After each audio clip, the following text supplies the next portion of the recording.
Hello दोस्तों, स्वागत है आपका अपने ही यूट्यूब चैनल किस्से कहानियों की ऑडियो लाइब्रेरी पर।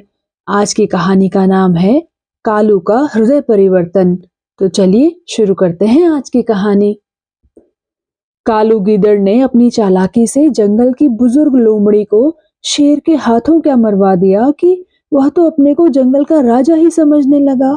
सबसे पहला काम तो उसने यह तय किया कि जंगल के उस पुराने बरगद की जड़ में बने लाली लोमड़ी के सुंदर घर को ही हथिया लिया। लोमड़ी के परिवार को वहां से खदेड़ दिया और अपनी गिदड़ी और बच्चों के साथ वहां रहने लगा।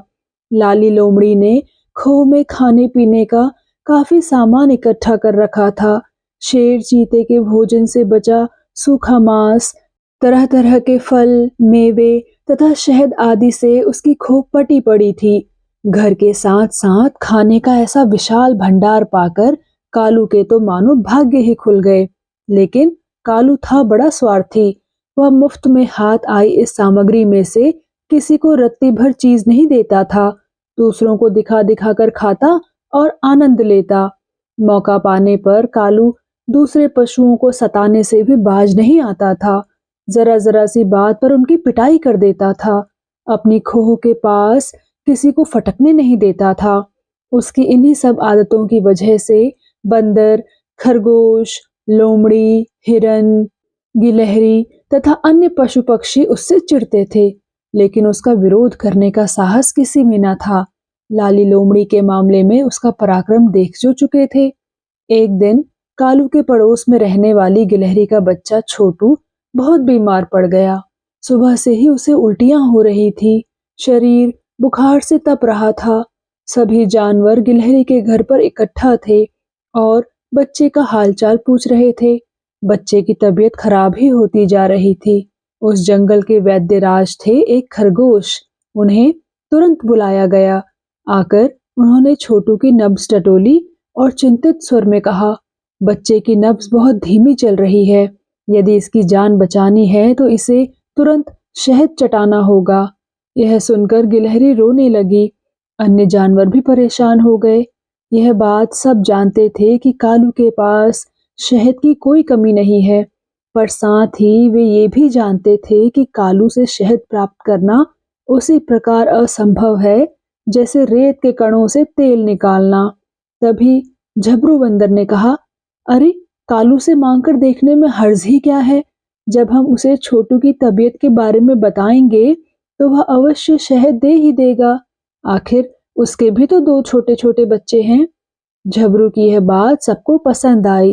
सब उसी वक्त गिलहरी को आगे कर कालू के पास पहुंचे। कालू खोह के बाहर बैठा सेब खा रहा था। पशुओं को अपनी ओर आता देखकर वह समझ गया कि अवश्य ही ये मुझसे कुछ मांगने आ रहे हैं। उसने तुरंत सेब खोह के अंदर फेंक दिया। कालू के सामने पहुंचकर गिलहरी ने अपनी व्यथा सुनाई तथा छोटू की तबीयत के विषय में बताकर थोड़ा सा शहद देने की प्रार्थना की। पर कालू तो इस बात से ही मुकर गया कि उसके पास शहद है। वह बोला, अरे भैया, शहद तो कब का खत्म हो गया। उस लाली लोमड़ी ने छोड़ा ही क्या था यहाँ। आजकल तो खाने के बिना मुझे और मेरे बच्चों को भी भूखों मरना पड़ रहा है। शहद की क्या बात। इस पर गिलहरी के साथ आए अन्य पशु भी कालू के सामने गिड़गिड़ाए, उससे प्रार्थना की, उसकी मिन्नतें की, पर वह पत्थर दिल ना पसीजा। पशुओं को अपनी खोह से डिगता ना देख वह उन पर चिल्ला पड़ा, हाँ है मेरे पास ढेर सारा शहद, पर तुम्हें देने के लिए नहीं है। मैं तुम्हें एक बूंद भी शहद नहीं दूंगा। अपनी खैर चाहते हो तो तुरंत यहाँ से रफा दफा हो जाओ। दुखी मन से गिलहरी और उसके शुभ चिंतक छोटू के पास लौट आए। इस बीच छोटू की तबीयत और खराब हो गई थी। शाम होते होते छोटू चल बसा। गिलहरी पर तो जैसे गाज गिरी। वह रो रो कर पागल हुई जाती थी। सब पशुओं में मातम छा गया। कुछ दिनों बाद एक दिन जंगल में एक लकड़हारा आया। उसको देखकर सभी पशु इधर उधर जा छिपे। कालू भी अपनी खोह में जा छुपा। लकड़हारे ने उसी पुराने बरगद के पेड़ से लकड़ी काटना शुरू कर दिया। शाम तक लकड़ी का ढेर लग गया।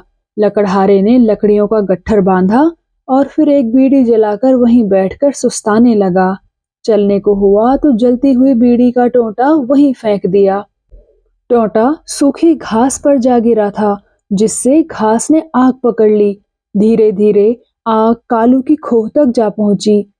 तब तक अन्य पशु भी अपने छिपने वाले स्थानों से बाहर निकल आए थे। उन्होंने कालू की खोह में आग लगी देखी तो सबने मिलकर कुछ लकड़ियां और खोह के द्वार पर रख दी, जिससे कालू और उसके बच्चे बाहर न निकल पाए।